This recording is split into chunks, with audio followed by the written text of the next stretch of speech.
جزاء وفاقا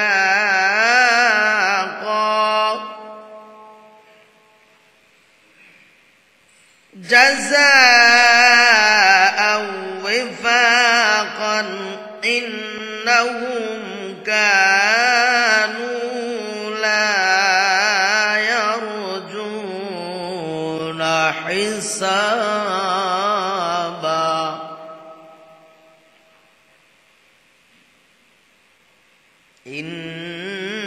إنهم كانوا لا يرجون حسابا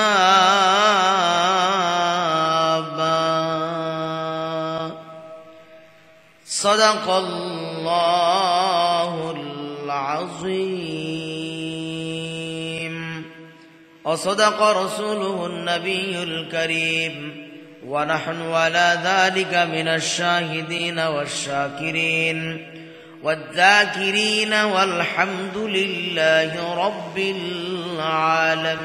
العالمين اللهم صل على محمد وعلى آل محمد كما صليت على إبراهيم وعلى آل إبراهيم إنك حميد مجيد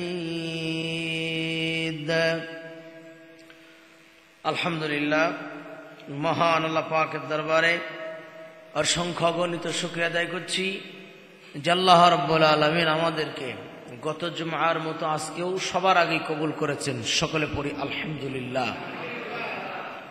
নবীজির উপরে দরুদ শরীফ পড়ছি জনাব মুহাম্মদুর রাসূলুল্লাহ সাল্লাল্লাহু আলাইহি ওয়াসাল্লাম।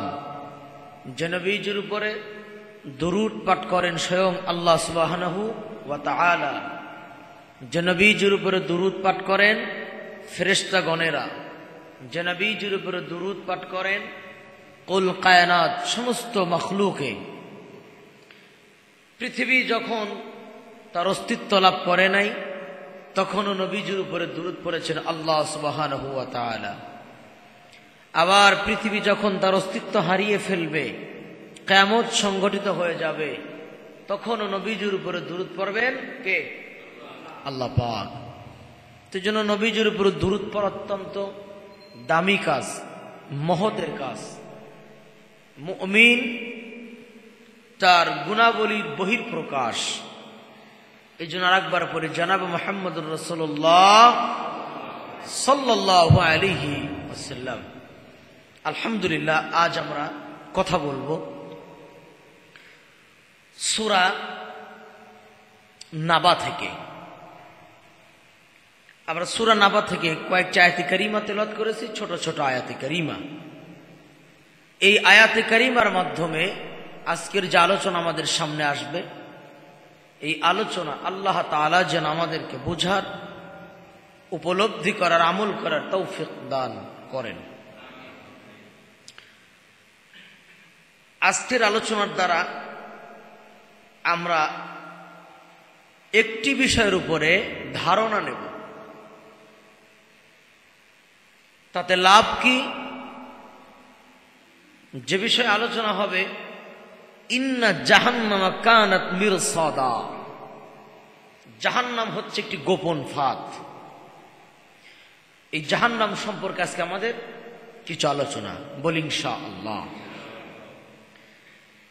কারণ জাহান্নামের ভয়, জাহান্নামের ভিতরে কি হবে, জাহান্নাম জিনিসটা কি, জাহান্নাম শব্দের দ্বারা আল্লাহ তাআলা মানুষকে কি বোঝাতে চাচ্ছেন, এই ধারণা উপলব্ধি যদি আমাদের মধ্যে চলে আসে তো আল্লাহর কসম ওই ব্যক্তি কখনো অন্যায় কাজের দিকে অগ্রসর হতে পারবে না। এজন্য আল্লাহ সুবহানাহু ওয়া তাআলা কোরআনুল কারীমের বিভিন্ন বয়ানের পাশাপাশি জাহান্নামের ভয়, জান্নাতের আশা, এই আলোচনাগুলি আল্লাহ তাআলা রেখেছেন আমাদের জন্য। কাদের জন্য? আমাদের জন্য। ফাযাক্কির ফাইন্না যিকরা তানফাউল মুমিনিন। কম সংখ্যক লোকই আছে যারা উপদেশ গ্রহণ করে। উপদেশ সবাই গ্রহণ করে না, কম লোক উপদেশ গ্রহণ করে, বেশিরভাগ মানুষ উপদেশ গ্রহণ করে না। তো যারা উপদেশ গ্রহণ করে আল্লাহ তাআলা যেন তাদের কাতারে আমাদেরকে শামিল করেন, আমিন।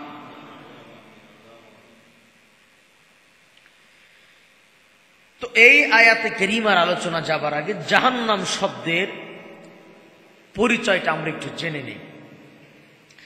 যে জাহান্নাম বলতে আল্লাহ সুবহানাহু ওয়া তাআলা কি বুঝাচ্ছেন, জাহান্নাম জিনিসটা কি? জাহান্নাম যেটা হচ্ছে আরবি শব্দ, যার অর্থ হচ্ছে নার, মানে আগুন, নারুন আগুন। জাহান্নাম বলা হয় এমন জায়গাকে যেখানে পাপীদের পাপ অনুযায়ী শাস্তির ব্যবস্থা করা হয়েছে। জেলখানা আছে আমাদের দেশে, জেলখানার ভিতরে অপরাধ কি এক ধরনের? একই ধরনের অপরাধী নয়, বিভিন্ন ধরনের অপরাধী আছে। ঠিক বিভিন্ন ধরনের অপরাধীদের জন্য বিভিন্ন ধরনের শাস্তিও রাখা হয়েছে। জেলখানার ভিতরে কিছু জায়গা থাকে ভিআইপি, যদিও শাস্তির জায়গা, ভিআইপি থাকে। কিছু জায়গা থাকে নিকৃষ্টতম, ঘুমানো যায় না ঠিক মতো, খাওয়া যায় না ঠিক মতো। ঠিক জাহান্নামের ভিতরেও আল্লাহ তাআলা স্তর রেখেছেন, যার পাপ যেমন ওই পাপ অনুযায়ী ওই স্তরে তাকে রাখা হবে। তো জাহান্নামের স্তর করতে গিয়ে স্তর হয়েছে 7টি। কয়টি? জাহান্নামের স্তর কয়টি হয়েছে? 7টি। এই 7টা স্তরের ভিতরে 7 প্রকার অপরাধীর জায়গা।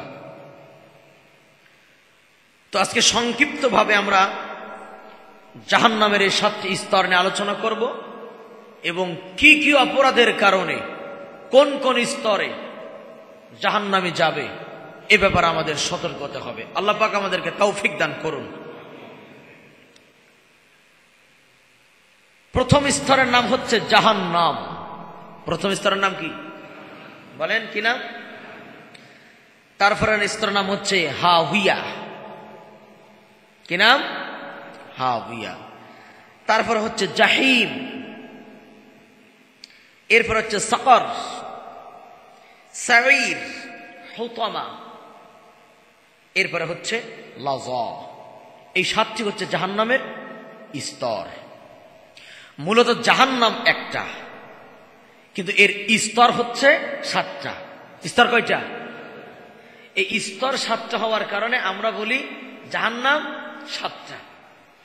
মূলত জাহান্নামের স্তর হবে কয়টা? 7টা।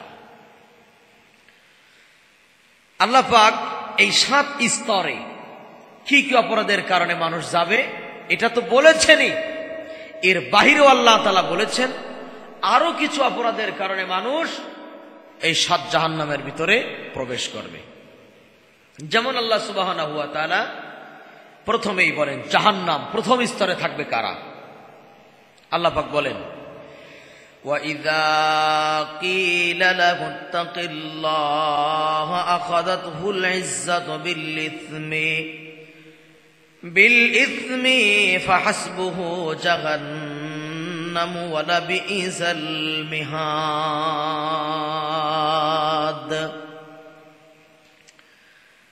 আল্লাহ রাব্বুল আলামিন বলেন, আর যখন তাকে বলা হয়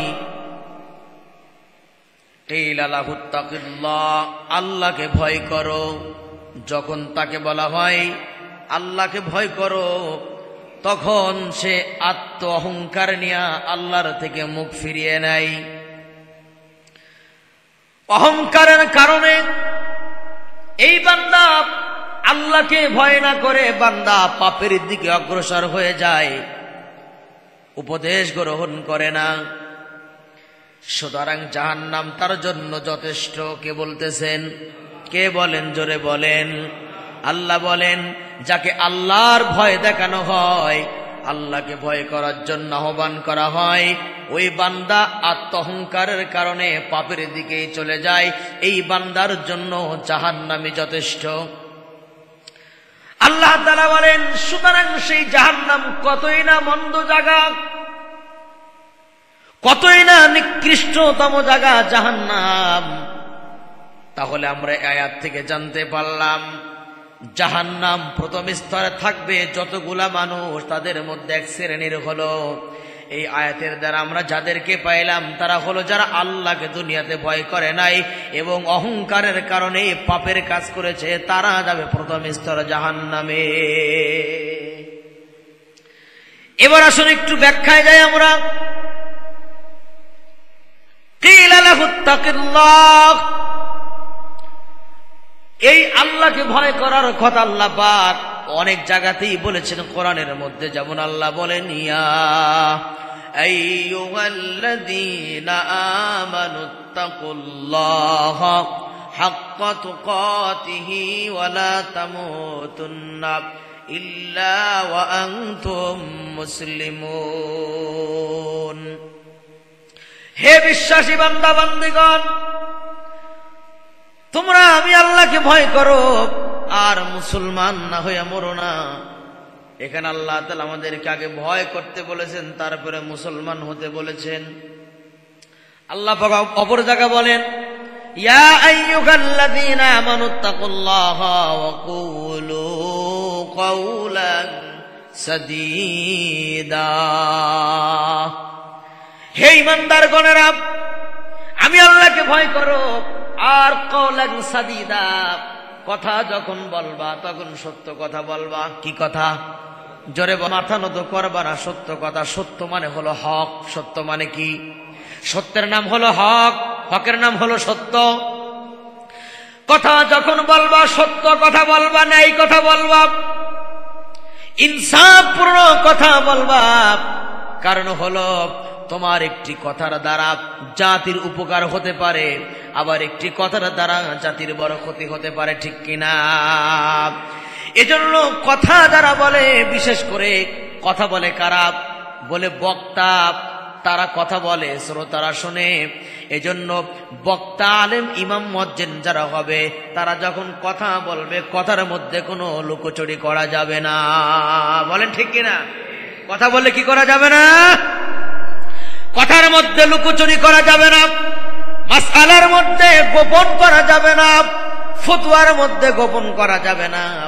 তাতে কোন মুসল্লি বেজার হলো আর কে রাগ করলে তার দেখার মতো টাইম হাতে রাখা যাবে না, ঠিক কিনা? তুমি বেজার হলে আমার কিচ্ছু করার নাই। কে তুমি? কে তুমি? তোমার জন্য মাসআলা ঘুরাইতে হবে কেন? কি বলেন?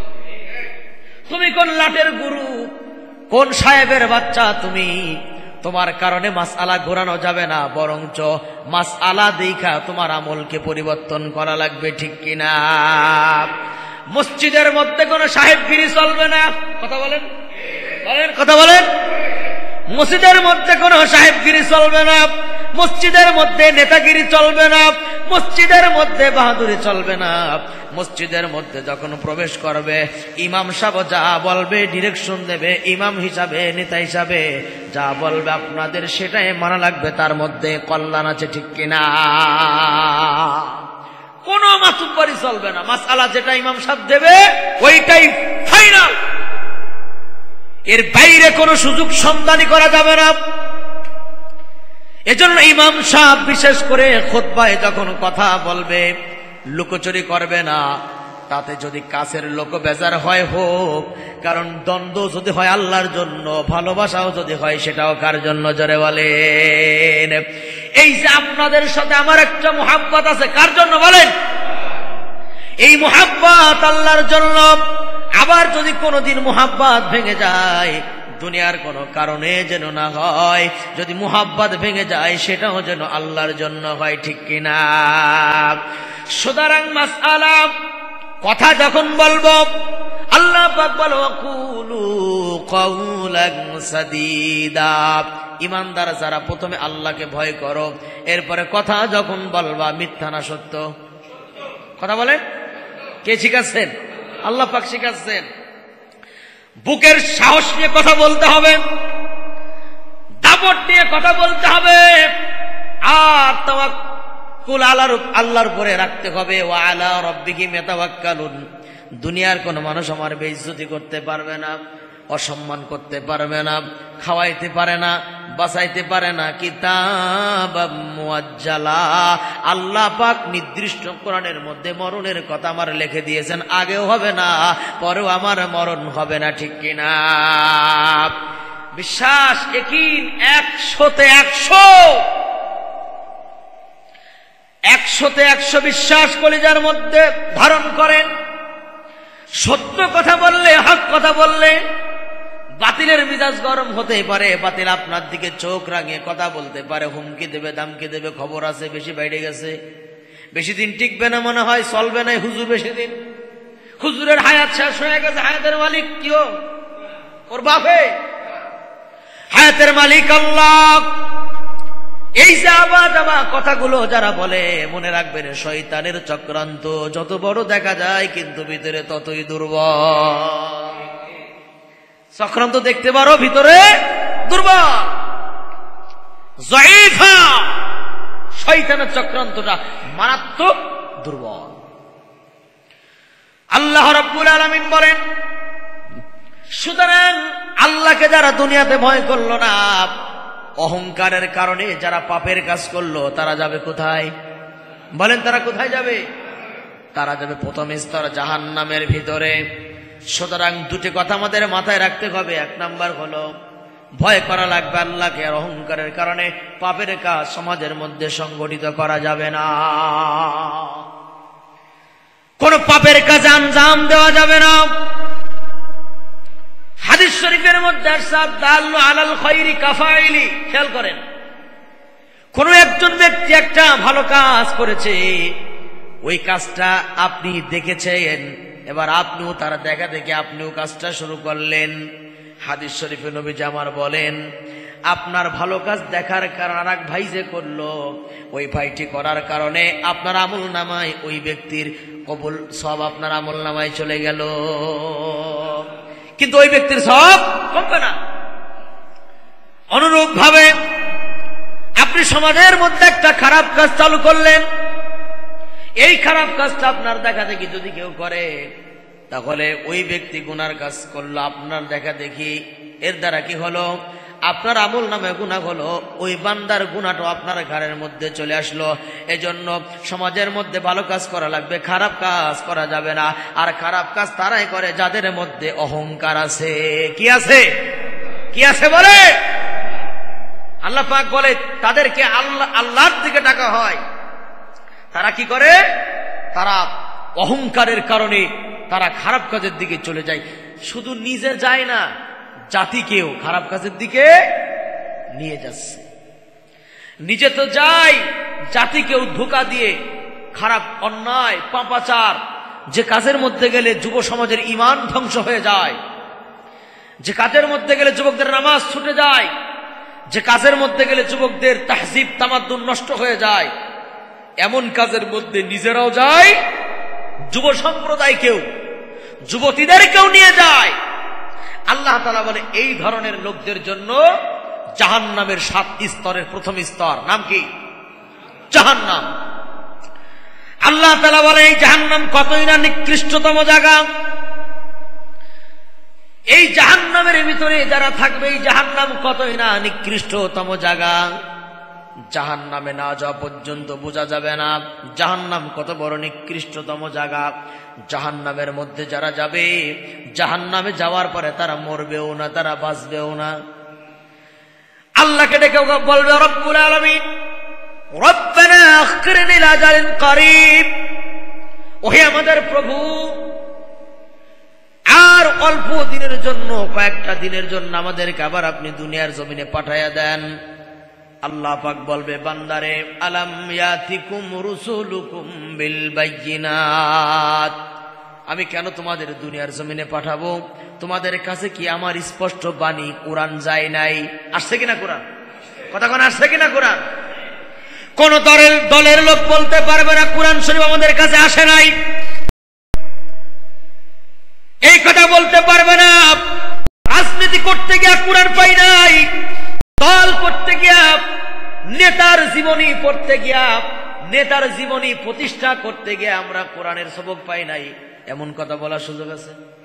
কথা কন না, কথা কন আছে? আল্লাহ দুনিয়ায় দল করছিলাম, বড় নেতার আদর্শ বাস্তবায়ন করার জন্য রাতের ঘুম আরাম করে ফেলাইছে, আছে না নাই? কথা কন আছে না নাই? কোরআন পড়ার টাইম পাই নাই, সারাদিন খালি নেতার সামসামি করছে, একটু টাকার জন্য, একটু ক্ষমতার লোভের জন্য, পদের জন্য। এমন কথা বলতে পারবেন আমরা কোন কিতাব পাই নাই, নবী পাই নাই, রসুল পাই নাই, আলেম পাই নাই, এমন কথা কেউ বলতে পারবেন? আল্লাহ পাক বলেন, এই কথা আল্লাহ পাক মানুষ যাতে না বলতে পারে সেই দরওয়াজা বন্ধ করে দিয়েছেন। সুবহানাল্লাহ। ওরে বাটপারি হুজুরদের সঙ্গে করা যায়, কিন্তু আল্লাহর সাথে বাটপারি করা যায় না। জোরে বলেন যায়? মুসলমান হয় মুসলমানকে ধোঁকা দেওয়া যায়, মানুষরা কিন্তু আল্লাহকে ধোঁকা দেওয়া যাবে না। আলাইসাল্লাহু বিআহকামিল হাকিমিন। আল্লাহ পাক দরওয়াজা বন্ধ করে দিয়েছে। এই খেয়াল করেন, কাজ ওদিকে, এদিকে খেয়াল করেন। ওয়ালাকাদ বা'আসনা ফি কুল্লি উম্মাতির রাসূলান আন ইবুদুল্লাহা ওয়াজতানিবুত তাগুত। এমন কোন জাতি নাই, এমন কোন কওম নাই যেই জাতির কাছে আমি আল্লাহ পাক নবী রাসূলদের পাঠাই নাই। বলেন তো কার কথা? কার কথা? এমন কোন জাতি নেই, এমন কোন দেশ নাই যাদের কাছে আমি নবী রাসূল পাঠাই নাই। সুতরাং আল্লাহ পাকের বক্তব্য অনুযায়ী প্রত্যেকটা জাতির কাছে নবী আসছে, রসুল আসছে। শেষ জামানায় নবী রাসূল আসে নাই। আল উলামা ওয়ারাসাতুল আম্বিয়া, উলামায়ে কেরাম আপনাদের সামনে কোরআন উপস্থিত করেছে কি করে নাই? সাক্ষী দেন, সাক্ষী দেন। বাংলাদেশের এমন কোন দল আছে যেই দলের কাছে কোরআনের দাওয়াত যায় নাই? বলেন। কথা কয় না, বোঝেন নাই কথা? বাংলাদেশে এমন কোন একটা দল আছে, রাজনৈতিক বলেন, অরাজনৈতিক বলেন, ইসলামিক বলেন, অন ইসলামিক বলেন, যাদের কাছে কোরআনের দাওয়াত যায় নাই, কোরআন আল্লাহর কিতাব এটা জানে না, এমন একটা দলের নাম কর। তাহলে বোঝা গেল প্রত্যেকটা দল, বাতিল হোক হক হোক, প্রত্যেকটা দলে জানে পৃথিবীতে একটি গ্রন্থ আছে যার নাম কি? যার নাম কোরআন শরীফ। তাহলে আখিরাতে কিয়ামতের মাঠে আল্লাহর সামনে দাঁড়িয়ে এ কথা বলার কোনো স্কোপ পাবে না, সুযোগ পাবেন আল্লাহ দল করার কারণে, রাজনীতি করার কারণে, আমাদের খেতাসিরা নেতার আদর্শ বাস্তবায়ন করতে গিয়া তোমার কোরআনের দাওয়াত পাই নাই, আলেমদের কথা শুনতে পাই নাই, এমন কথা বলার কোনো সুযোগ থাকবে? থাকবে না। তখন আল্লাহ রাব্বুল আলামিন কবে বান্দারে, আলাম ইয়াতিকুম রুসুলুকুম বিল বায়িনাত, নবী রাসূল স্পষ্ট কিতাব নিয়ে কি যায় নাই? বলে হ্যাঁ আল্লাহ গিয়েছিল। কি করেছিলে? তখন তারা বলবে আলাম ইয়াতিহিম মির রুসুলিন ইল্লা কানু বিহি ইস্তাহজিউন। তখন তারা বলবে রব্বুল আলামিন, নবীরা গিয়েছিল, আলেমরা গিয়েছিল, তো কি করেছিল আলেমদের সাথে? ওরাই বলবে, ওরাই জবাব দেবে, আমরা নাই, তিরস্কার করি নাই। এমন কোন নবী নাই যাদেরকে মিথ্যাবাদী বলা হয় নাই। আল্লাহ বলে কেন মিথ্যাবাদী বলেছিলে? তখন তারা বলবে আল্লাহ আমাদের দিলের মধ্যে ছিল অহংকার, অহংকারের কারণে তোমার নবীদেরকে আমরা মানতে পারি না। ঠিক কিনা? হুজুর মানতে হবে, হুজুরদের কথাই চলতে হবে। হ্যাঁ, আমাদের মস্কি কম বড়, হুজুরদের কথাই চলতে হবে।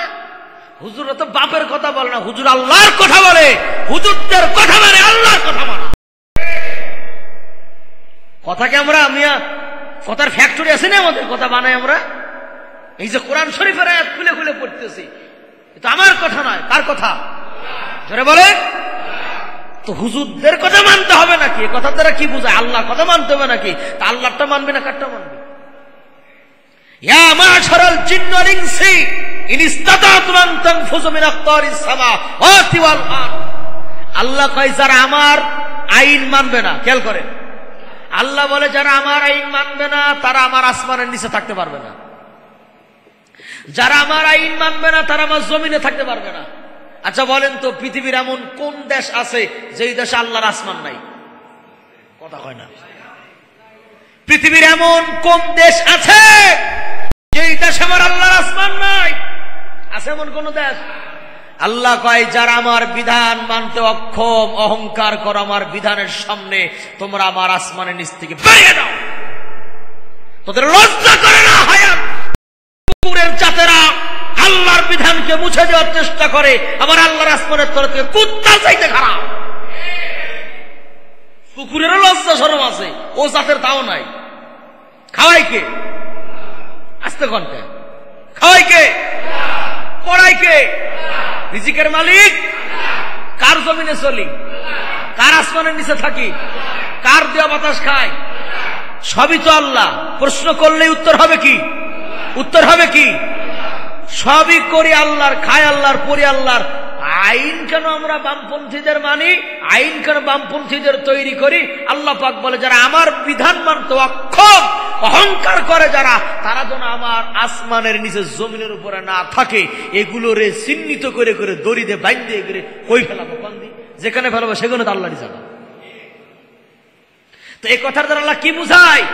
বান্দা বের হতে পারবা না, পৃথিবীর এমন কোন জায়গা নাই যেখানে আমি আল্লাহর কর্তৃত্ব নাই। কথা ঠিক কিনা? এই কথার দ্বারা আল্লাহ বুঝায় বের হতে পারবা না। মরণের পরে কবরে যাবা, কবর আমার জায়গা, হাজর আমার জায়গা, মিজান আমার জায়গা, জান্নাত আমার জায়গা, জাহান্নাম আমার জায়গা, দুনিয়া আমার জায়গা। থাকতে হলে আমার বিধান মেনেই তোমাদের থাকা লাগবে। ঠিক কিনা? বের হয়ে যাবা কোথায়? বের হওয়ার কোনো জায়গা নাই। পৃথিবীর ন্যূনতম চুল পরিমাণ জায়গা এটা পৃথিবীর কোন মানুষের হতে পারে না। জায়গার মালিক কে? আমাদের কাছে কি দিয়েছেন? আমানত। জমিন আমাদের কাছে কি বলেন তো? আমানত। ওয়াল্লাযীনা হুম লিআমানাতিহিম ওয়া আহদিহিম রাউন। আল্লাহ পাক আমাদের কাছে আমানত দিয়েছেন। দুনিয়া আমানত, কোরআন আমানত, ইসলাম আমানত। এই আমানতের খেয়ানত যারা করবে তারাই হলো সবচাইতে বড় মুনাফিক। ঠিক কিনা বলেন? এজন্য হাজির আল্লাহ রাব্বুল আলামিন বলেন, وَإِذَا قِيلَ لَهُ اتَّقِ اللَّهَ أَخَذَتْهُ الْعِزَّةُ بِالْإِثْمِ فَحُسْبُهُ جَهَنَّمُ وَلَبِئْسَ الْمِهَادُ। যখন তাকে বলা হয় আল্লাহর দিকে আস, আল্লাহকে ভয় করো, তখন বান্দা অহংকারের সঙ্গে বলে আল্লাহ চিনি না, আল্লাহ জানি না। অন্যায় কাজ সমাজের মধ্যে সংগঠন করে, সংগঠিত করে। এই ব্যক্তিরা জাহান্নামের মধ্যে থেকে প্রথম স্তর এটা হলো। এজন্য যারা অহংকার করে তাদের সঙ্গে মুসলমান থাকতে,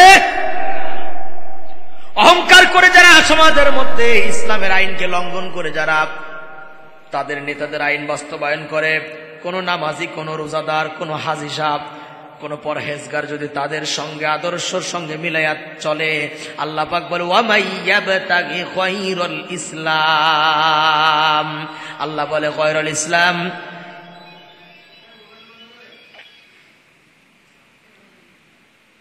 ওয়া মাইয়াবতাগি খায়রুল ইসলাম দীনান ফালাই ইউকবালা মিনহু ওয়া হুয়া ফিল আখিরাতি মিনাল খাসিরিন। এদিকে লক্ষ্য রাখেন, যারা ইসলামের আদর্শ বাদ দিয়া, বলেন কোন আদর্শ? বলেন কোন আদর্শ? ইসলামের আদর্শ বাদ দিয়া যারা অন্য আদর্শ ফলো করে, ওহুয়া ফিল আখিরাতি মিনাল খাসিরিন, পরকালে তাদের কোনো ভালো আমল একটাও কবুল। এজন্য হাজিরিন, জাহান্নাম এমন একটি জায়গা, আল্লাহ পাক বলে জাহান্নাম কতই না নিকৃষ্টতম জায়গা। এরপর আল্লাহ পাক দ্বিতীয় স্তরে কথা বলেন হাবিয়া। আল্লাহ পাক এখানে কাদেরকে জায়গা দেবেন? ও আম্মা মান খাফফাত মাওয়াজিনুহু ফাউম্মুহু হাওিয়া। এক এক স্তরের উপরে বেশিক্ষণ কথা বলা যাবে না, সময়ের দিক লক্ষ্য রেখে যতটুকু বলা যায়। দুই নম্বর স্তর হলো হাওিয়া। বলেন নাম কি? এই হাব স্তরে ওই সমস্ত ব্যক্তিরা থাকবে যারা ওজনের মধ্যে কম দেয়। কিসের মধ্যে কম দেয়? জোরে বলেন, কিসের মধ্যে কম দেয়? যারা ওজনের মধ্যে হালকা করে, ওজনের মধ্যে যারা কম দেয়। এখানে ওজন বলতে শুধু আপনার দোকানের মাপো ওজন নয়, এখানে ওজন বলতে শুধু আপনার ব্যবসা বাণিজ্যের ওজন নয়। মনে রাখবেন, বিচারের ক্ষেত্রে যারা, বিচারও কিন্তু ওজন আছে। কি ওজন জানেন? বিচারের দুটি পাল্লা থাকে, একটা হলো ন্যায়ের পক্ষে আর একটা বিপক্ষে। কয়টা পাল্লা থাকে? এই বিচারক যারা বিচার যখন করবে, বিচার করতে গিয়া যদি বিচারের মধ্যে তারা দলের দিকে তাকায়া ওজনের মধ্যে যদি কম করে, অর্থাৎ গরিব মানুষটার পক্ষে রায় দেওয়া দরকার ছিল, এটা হলো তার জন্য ওজন, তার পালার মধ্যে ওজনটা পড়বে। কিন্তু গরিব মানুষ, তার টাকা নাই, পয়সা নাই, বিচারের রায়টা তার পক্ষে না দেয়া বিচার চলে গেল নিজের দলের পক্ষে। এমন বিচার হয় কি হয় না? জোরে বলেন, হয় কি না? না, আমাদের বাংলাদেশে তো এগুলো নাই। হ্যাঁ, আছে নাকি? পৃথিবীর জমিনে যদি সব চাইতে মানে বিচার নিয়ে টাল্টি বাল্টি করা হয়, তাহলে বুকে হাত দিয়ে কইতে পারি আমাদের দেশ 1 নম্বরে আছে। কথা বলে না কেন? কুকুরে যেমন পায়খানা দেখলে লোভ সামলাইতে পারে না, পারে না? রোজা রাখছে সব না। কুকুরে যেমন পায়খানা দেখলে লোভ সামলাইতে পারে না, বিচারক কেমন বিচারক বাংলার জমিন আছে, 500 টাকার নোট দেখলে লোভ আর সামলাইতে পারে না। আল্লাহ তো কারণেই বলে, উলাইকা কাল আনআম বাল হুম আদল। কিছু মানুষ আছে 4 পায়া জানোয়ারের মতো, আর কিছু আছে জানোয়ারের চাইতে খারাপ। বিচার ক্ষেত্রে যারা দলীয়করণ করবে, টাকা খাইয়া যারা নেই বিচার করবে না, তারা কুত্তার চাইতে খারাপ। আল্লাহর কথা। আর ব্যবসার ক্ষেত্রে তো ওজনে কম দেওয়া যাবেই না, হারাম। সামান্য একটু যদি আপনি ওজনে কম করেন, হারাম। হয়তো যিনি কিনছে তিনি ঠিক পাচ্ছে না, দাড়ি ফলাটা ধরে আঙ্গুলটা অ্যাঙ্গেলে মারি এরকম ধরে রাখছে, এরকম ধরে রাখছে। একটু যদি বিচারে ওজনে যদি কম হয়ে যায়, কিয়ামতের মাঠে ওই কমটুক আপনার নেকি দিয়া বান্দার গুনাহ নিয়ে তারপরে পূরণ করা লাগবে। এজন্য ভাইরা, বিচার অনেক স্তর রয়েছে। এখানে আল্লাহ পাক বলে, ওজন বলতে যার নেকির পাল্লা ওজন করার পরে হালকা হয়ে যাবে, যার নেকির পাল্লা হালকা হবে, গুনার পাল্লাটা ভারী হয়ে যাবে, ওই ব্যক্তি যাবে হাওয়া জাহান্নামের ভিতরে, স্তরের ভিতরে। কিয়ামতের মাঠে বান্দার নেকি আর বদি, নেকি আর গুনাহ ওজন করা হবে কিভাবে? দাড়িওয়ালা নিয়ে না, ফেরেশতাদের কাছে আমলগুলি লেখা আছে। فَمَن يَعْمَلْ مِثْقَالَ ذَرَّةٍ خَيْرًا يَرَهُ وَمَن يَعْمَلْ مِثْقَالَ ذَرَّةٍ شَرًّا يَرَهُ। আপনি যদি কোনো ভালো কাজ করে থাকেন, সেটা যদি ক্ষুদ্র পরিমাণ হয়, কিরামান কাতিবিন লিখে রাখছে কি রাখে না? কথা বলেন। হয়তো আপনি অন্ধকারে করেছেন, দুনিয়ার কেউ দেখে নাই, কাদের দুইটা দেখছে কি দেখে নাই? হ্যাঁ, আপনি কোন কারণে হত্যা করেছেন, কাকে গুম করেছেন, কখন, কিভাবে আপনি অন্যায় কাজ সংগঠিত করেছেন, হয়তো দুনিয়ার কেউ দেখে না, আপনার বড় ভালো মানুষ বলে জানে, কিন্তু পরকাল আল্লাহ পাক সবার সামনে এটা প্রকাশ করে দেবে। কথা ঠিক কিনা? কারণ এই দুইজনের কাজ কি? কথা কয় না, কথা কয় না। আরে ভাই, এই বিশ্বাস যদি কারোর মধ্যে থাকে যে আমি যাহা করি, যাহা বলি, যা চিন্তা করি, এর প্রত্যেকটা আমল দুইজন ফেরেশতা লিখতেছে, তো হয়তো দুনিয়ায় আমি ধরা খাবো না, কিন্তু এই লেখাটা কিয়ামতের মাঠে ফেরেশতারা ওপেন করে দিবে, সেদিন আমাকে ধরা খাইতে হবে। আর সেদিন তো হাজারো কোটি মানুষের সামনে ধরা খাওয়া লাগবে। সুতরাং সেই ধরা খাওয়ার আগে অন্যায় কাজ ছেড়ে দেই, কারণ দুনিয়ার ধরা বড় ধরা না, আখিরাতের ধরা হলো বড় ধরা। আখিরাতে একবারে যে ব্যক্তি ধরা খাবে, তার আর কোনো ছাড় হবে না। এজন্য ভাইরা আমার, কিরামান কাতিবিন ইয়ালামুনা মা তাফআলুন। এজন্য যে যেই পাপ করি আমরা, এটা লিখে ফেলা হয়, ভালো হোক মন্দ হোক, যাররা পরিমাণ হোক না কেন। সামান্য একটু ভালো কাজ করেছেন, যার কোনো মূল্য নাই, ওটাও লেখা হয়। সামান্য গুনার কাজ করেছেন, সগীরা গুনাহ, এটা আপনার লেখে রাখা হবে। আল্লাহ পাক বলে আলাইসাল্লাহু বিআহকামিল হাকিমিন, সবচাইতে ন্যায়পরায়ণ বাদশা হলো আমার আল্লাহ। কথা ঠিক কিনা? কারো প্রতি কোন রকম জুলুম করা, বিচার শেখে আল্লাহ পাক কিয়ামতে নেকি প্রতি ওজন করবে, ওজন দেওয়া শেখেন। আল্লাহ পাক বিচারের মধ্যে দেখবেন না যে কোন ব্যক্তি বেশি বেশি আমাকে ডাকছে বা কি আমাকে ডাকেন, এটা নয়। আল্লাহ পাক দেখবেন টোটাল আমলের পরিমাণ কার কত, টোটাল আমলের হিসাব অঙ্ক কষার পরে কার আমল কতটুক হয়েছে, নেকি বেশি না আমল বেশি, আল্লাহ পাক এটা দেখবেন। আল্লাহ দেখবেন না যে সরমুনার মুরিদ কারা, মানিকগঞ্জের মুরিদ কারা, দেওয়ানবাগির কুকুর কারা, আটটসির হুকুর ফাটি কারা। আল্লাহ পাক এগুলি দেখবেন না। আল্লাহ সুবহানাহু ওয়া তাআলা দেখবেন আমার বান্দার মধ্যে আমল বেশি কার, গুনাহ বেশি কার। আমল আর গুনার মধ্যে যদি ওজন হয়ে যায়, ভারী হয়ে যায়, তো এই ভারীতেই তাকে জান্নাতের মধ্যে প্রবেশ করায় দেবে। সবচাইতে ন্যায়পরায়ণ বাদশা হচ্ছেন আমার। আর আল্লাহ পাক নবীজিকেও সেই ন্যায় বিচার করা শিখিয়েছেন। কিভাবে দেখেন, আল্লাহ পাক তার রাসূলকে বললেন, আয়াত দিয়ে দিলেন, ওয়ামাল্লাম ইয়াহকুম বিমা আনজালাল্লাহু ফাউলাইকা হুমুল কাফিরুন। আল্লাহ সুবহানাহু ওয়া তাআলা বলেন কোরআন শরীফের ভিতরে, যে বা যারা ন্যায় বিচার করে না, বলেন কি বিচার, মুখ খোলেন। আল্লাহ বলে যে বা যারা ন্যায় বিচার করবে না, মানে হক বিচার, রায় যেখানে দেওয়া দরকার ছিল রায়টা সেখানে হলো না, যার পক্ষে রায় দেওয়া দরকার ছিল তার পক্ষে না যায় সম্পূর্ণ রায়টা উল্টা গেল, হয় কি হয় না, হয় কি হয় না? আরে ক্রস ফায়ার হবে কি আর হয় কে, ফাঁসির রশি ঝলবে কার গলায়, ঝোলে কার গলায়, এরকম হয় কিনা পৃথিবীতে? আমাদের দেশে না, অন্য দেশে তো হয়। আরে কার দড়ি কার গলায় ঝুলল, এই ধরনের কোন বিচার যদি কোন মানুষ সংগঠিত করে, আল্লাহ তাআলা বলেন ওটা যেই জাতেরই হোক না কেন, ওর আসল পরিচয় হলো কাফের। আসল পরিচয় কি? আল্লাহ পাক বলে খালি কাফের না, উলাইকা হুমুল কাফিরুনা হাক্কা, ওরা হলো হক্কানি কাফের। কি কাফের? ওরা কি কাফের? ওরা হাক্কা, ওরা প্রকৃত কাফের, অরিজিনাল কাফের। ওদের কুফরের মধ্যে কোনো ভেজাল নাই, যারা আমি আল্লাহর বিধান অনুযায়ী বিচার করে না। সুতরাং কিয়ামতের মাঠে যারা দুনিয়ার জমিনে যারা ন্যায় বিচার করবে না, বিচারের ক্ষেত্রে যারা, ওজনের ক্ষেত্রে যারা পার্সিয়ালিটি করবে, মনে রাখবেন কিয়ামতের মাঠে আপনার এই পার্সিয়ালিটিটা কিন্তু আল্লাহ পাক মিজানের পাল্লায় তুলে ধরবে। সুতরাং আমলের পাল্লা ভারী হলে জান্নাতি, হালকা হলে কিন্তু যাওয়া লাগবে হাওয়া জাহান্নামে। কথা ঠিক কিনা?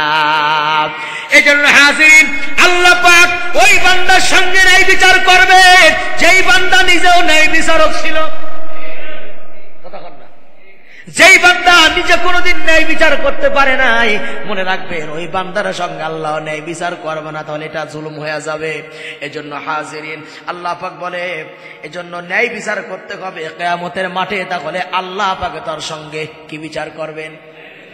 যে ন্যায় বিচার করবে তাকে সমর্থন করতে হবে, যে করবে না তাকে সমর্থন করা যাবে না। কিন্তু ন্যায় বিচার করলো না, আপনি সমর্থন করলেন, তাহলে সে ন্যায় বিচার না করে যে গুনাহগার হলো, আপনি সমর্থন করার কারণে একই গুনাহগার হলেন। কি কথা কি বোঝা গেছে? কথা কয় না, কথা বোঝা গেছে? এবার আসুন হাজিরিন, 3 নম্বর আল্লাহ পাক বলে জাহান্নামের এক স্তরের নাম হলো জাহিম। ইন্না আরসালনাকা বিল হক بشيرا ونذيرا ولا تسأل عن أصحاب الجحيم। সুবহান আল্লাহ। 3 নম্বর স্তরে থাকবে কারা? আল্লাহ তাআলা বলে নিশ্চয় আমি তোমাকে সুসংবাদদাতা হিসাবে প্রেরণ করেছি। কাকে? নবীজিকে। সুবহান আল্লাহ।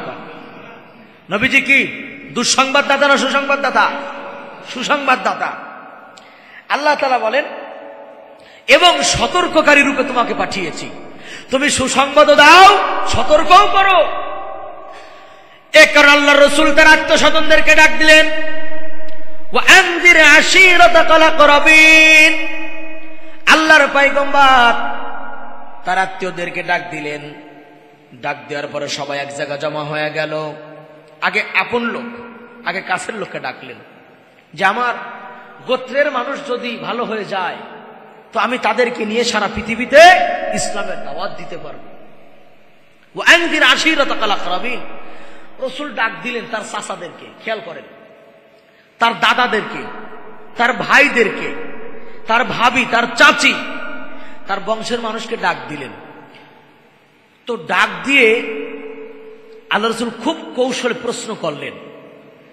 রাসূল একটি উঁচু জায়গাতে দাঁড়ালেন, দাঁড়িয়ে সমবেত মানুষদেরকে বললেন, আচ্ছা আমি মুহাম্মদ যদি বলি এই পাহাড়টা এক জায়গা থেকে সরে আর এক জায়গা চলে গেছে, অথবা পাহাড়ের এক প্রান্ত থেকে শত্রু দল আছে লুকিয়ে, যে কোনো সময় আপনাদেরকে আক্রমণ করতে পারে, তো আপনারা কি আমার এই কথাটা মানবেন?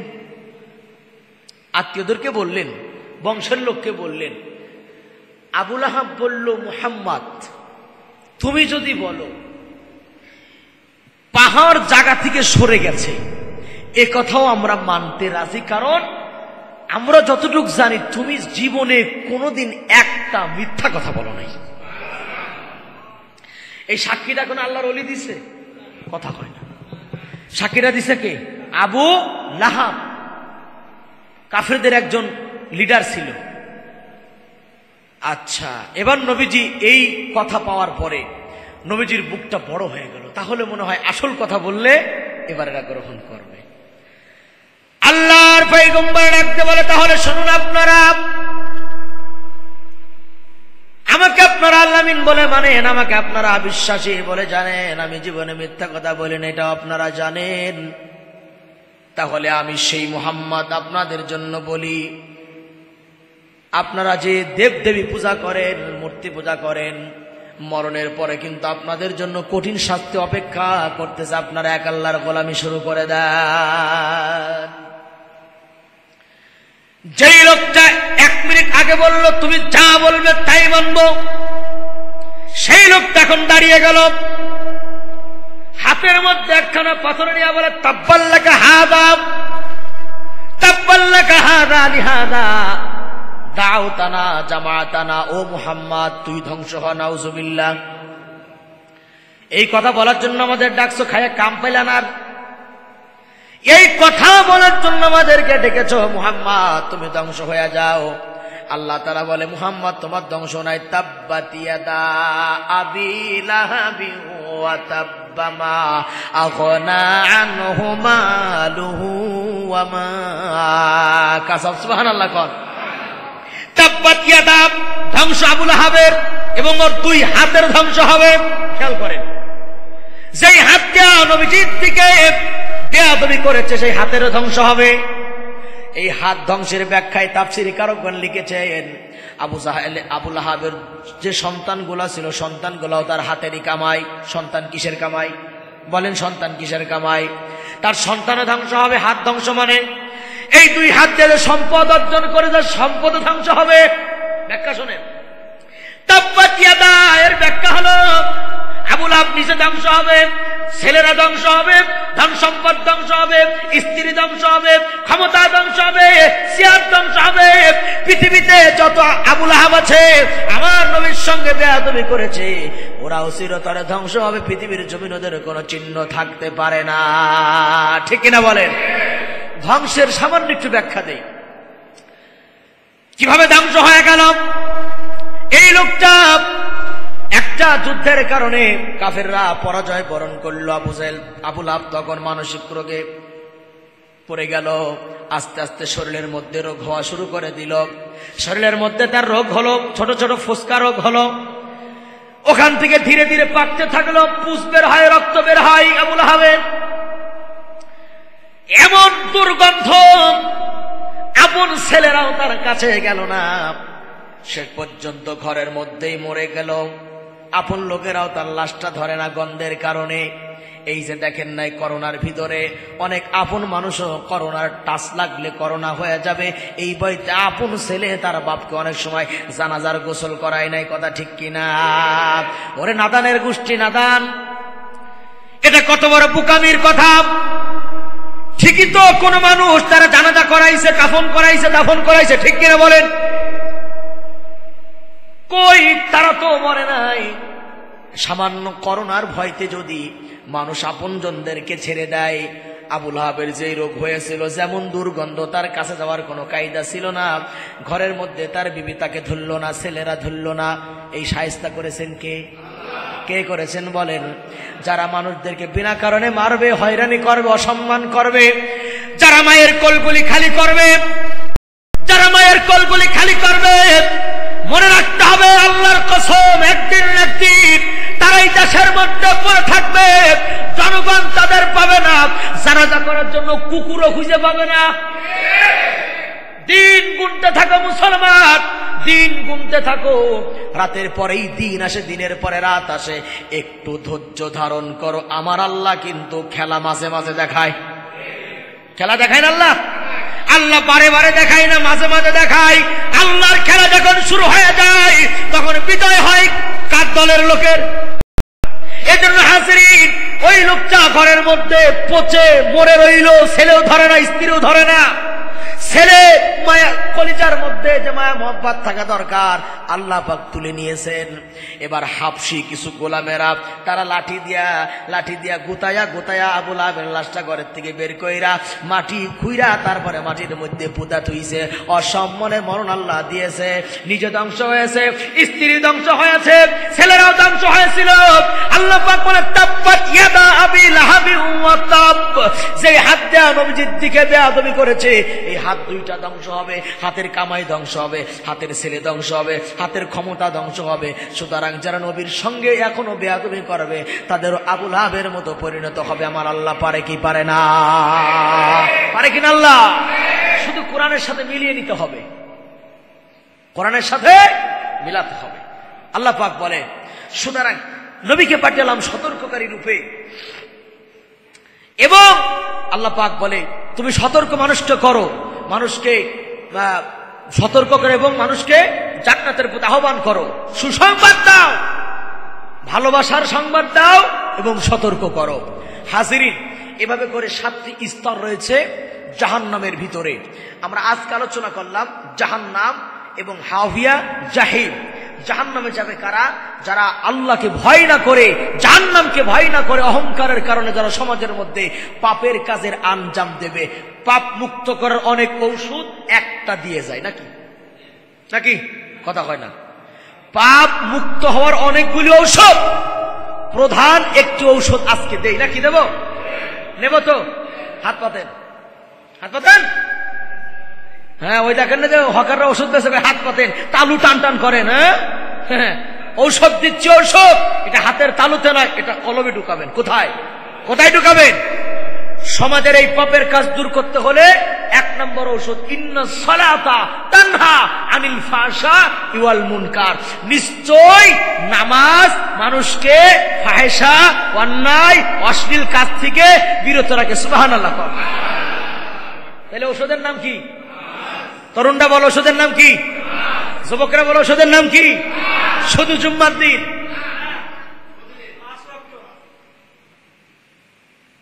এই নামাজ যার যত সুন্দর, তার আখলাক তত সুন্দর। সুবহানাল্লাহ। যে ব্যক্তি নামাজ পড়ে চরিত্র ভালো না, বুঝবেন তার নামাজ নামাজই না, লোক দেখানো নামাজ। নামাজ যত সুন্দর, আখলাক তত সুন্দর, কোরআন শরীফ বলেছেন। এজন্য আমরা এই পাপ দূর করতে হলে আমাদের নামাজ লাগবে। এরপর আমরা 2 নম্বরে বলেছি, আল্লাহ পাক কিয়ামত মিজানের পাল্লা যাদের হালকা হবে তারা যাবে হাভিয়া জাহান্নামে। সুতরাং আমাদের নেকির পাল্লা যাতে ওজন হয়, আল্লাহ তাআলা যেন আমাদের কবুল করে, বলে আমিন। বাকি 4টা ইনশাআল্লাহ আমরা আগামী জুম্মাতে মনে করাই দেবেন, চেষ্টা করব। আপাতত আমরা এই প্রথম যে ঔষধটা দিলাম, এটাকে আমরা খাইতে পারবো তো? পারবো তো ইনশাআল্লাহ? আচ্ছা, যুবক, তরুণ, কিশোর যারা রমজান মাসে শুধু তোমাদের আনাগুনা, রমজানে বাইরে গেলে তোমাদের খুঁজে পাওয়া যায় না কেন? এই আদর্শটা তোমাদের ভিতর আসলো কেন? রমজান মাসে যেভাবে আমরা আনন্দের সাথে মসজিদে আসি, 5 ওয়াক্ত নামাজ পড়ি, রমজানের বাইরে এটা যদি করতে পারি আল্লাহ পাক খুশি হবেন। ছোটরা প্রত্যেকেই আমরা মসজিদে আসবো, বলি ইনশাআল্লাহ। কি ছোটরা, সোনামণিরা আসবো তো মসজিদে ইনশাআল্লাহ? ছোট যারা আছি, তরুণ, কিশোর, যুবক, আমরা প্রত্যেক ওয়াক্ত আজান হয়ে গেলে মসজিদে চলে আসব, খেলাধুলা করব। খেলাধুলার মাসআলা বলে দেই, অনেকেই বোঝে না, হুজুরে ভারত দৌড় চাপায় দেয়। ক্রিকেট, ফুটবল, ব্যাডমিন্টন, আরো যেগুলি ভদ্র খেলা আছে, ফুটবল খেলায় যদি গিরের উপর কাপড় না ওঠে, বাজি যদি ধরা না থাকে, খেলার মধ্যে বকাবাজি না হয়, এরপরে হাতে তালি এগুলো যদি দেওয়া না হয়, তাহলে এই খেলার দ্বারা গুনাহ হবে না। সওয়াব হবে তা কিন্তু না, কিন্তু গুনাহ হবে না। বোঝা গেল? জুয়া, যে কোনো খেলায় যদি জুয়া ধরা হয়, বাজি ধরা হয়, ওই খেলা হারাম, সম্পূর্ণ হারাম। আর বিশেষ করে এখন একটা ওই মোবাইলে গেমস আছে, পাবজি গেমস, তাই না? পাবজি গেমস, আঙ্গুলের যত খেলা আছে, খেয়াল করেন, আঙ্গুলের এই নগের যত খেলা আছে, এগুলি সবই হারাম। এগুলি না খেলাই উত্তম, না খেলা ভালো। কিন্তু বিকালবেলা আমাদের ছেলে ফেলেরা এখন মোবাইল নিয়ে রাস্তার মোড়ে, জোর জঙ্গলের ভিতরে, কলা গাছের উপরে, ছাদের নিচে, এখানে সেখানে মোবাইল, চোখটা দেখতে দেখতে কবে জানি চোখ দিয়ে পানি, রক্ত বেড়ে যাবে, আমার তো মনে হয় চোখ কানা হয়ে যাবে। এজন্য আগে বিকালবেলা খেলাধুলার চর্চা ছিল, মাঠে ময়দানে খেলাধুলা হতো না? ইদানিং কিন্তু এই ঐতিহ্য হারিয়ে যাচ্ছে। এখন মোবাইলের মধ্যে আল্লাহ জানে কি দেখে, জানি না কি দেখে, আমার মনে হয় না ভালো কিছু দেখে। কথা কন না কেন? এর জন্য সতর্ক হতে হবে। নামাজ পড়বো, হ্যাঁ আমরা বিকালে খেলাধুলা করব, একসাথে ওযু করে নামাজ পড়ে আমরা বাসায় মাগরিবের পরে চলে যাব, লেখাপড়া করব, এশার নামাজ আবার আসবো। এভাবে জীবনটা যদি গড়তে পারো, ইনশাল্লাহ আগামীর দিন তোমার হাতে গেলে পরে এই রাষ্ট্রটা একটা ইসলামী মজবুত রাষ্ট্র হতে পারে ইনশাআল্লাহ।